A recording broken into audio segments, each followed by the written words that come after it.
When someone brings up farming games, the first title that likely pops into head is Stardew Valley. I've spent an incredible amount of time playing it, probably around 800 hours or more. Along with Story of Seasons and similar games, has enhanced the quality of life and introduced fantastic new features. However, at some point along the way, that spark of magic seems to have lost, and for that very reason, we're here to talk about Harvest Moon and what made it so special. So let's dive into it. Rival heart events and marriage? Rival marriages added this subtle pressure to act before someone else did. If you waited too long, your crush could end up with someone else. Also, you could literally walk into the church and watch them get married. Honestly, it did hurt a bit. And it didn't stop there. Rivals can have children of their own, and their lives progressed on. He-Town evolved. That kind of living, breathing world is something many of us still wish newer Story of Seasons titles to bring back. Consequences of every action.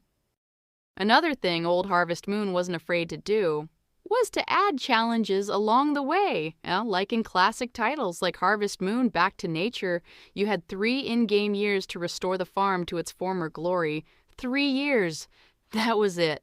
Your choices actually mattered. From crops getting withered to animals got sick and dying, animals required real care. If you ignored them long enough, they could die.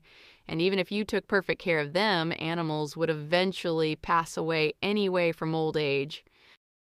Freshness mechanics were the debatable topic among people, which some liked while others didn't.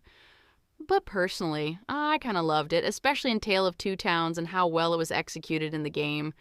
Food spoils, milk doesn't stay fresh forever, vegetables don't sit in a wooden bin for an entire season without changing. That small mechanic added this subtle layer of realism. It encouraged you to think ahead, to ship items promptly, to manage your storage carefully. Modern farming games often remove these harsher systems to keep things relaxing and player-friendly, and there's nothing wrong with that. Cozy games should feel cozy, because it technically made sense in a farming game. And that balance between warmth and consequence, that's part of what made those games unforgettable. Characters' designs.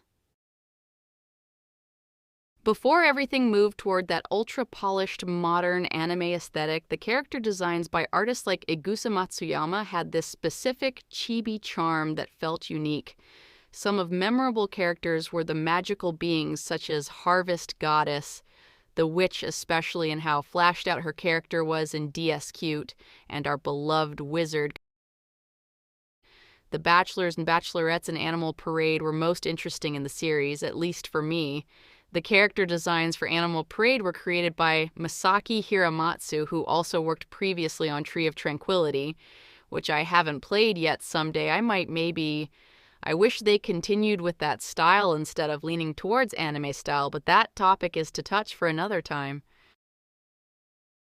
Festivals. The first Harvest Moon on the Super Nintendo introduced something revolutionary for its time, a farming game where seasons mattered, and with seasons came festivals. The Harvest Festival, typically held in fall, was inspired by real-world traditions like Japan's Tsukimi moon viewing and Western harvest celebrations that take place around the fall time. It's something one has to plan beforehand with the help of fertilizers, although it was unlikely to win most of the time. In your first in-game year, same goes for cow, chicken, and sheep. But it gives you something to look forward to each month with so much to do. There is also horse races. I wasn't a fan of it, but it was there for anyone to enjoy. Also, there were some which doesn't require much skills or effort, like Harmony Day, where you can give any available sweets, chocolates, or flowers in some games to your favorite bachelors or bachelorette. In some cases, it increases friendship points more than regular. Small town atmosphere. What really sets Harvest Moon apart is its small-town storytelling. There was something uniquely nostalgic about those small towns. If you also grew up with these games, which Harvest Moon you played a lot? And if you're new to the series, maybe this is your sign to try one of the classics. Also, don't forget to like, subscribe, and water your crops twice a day.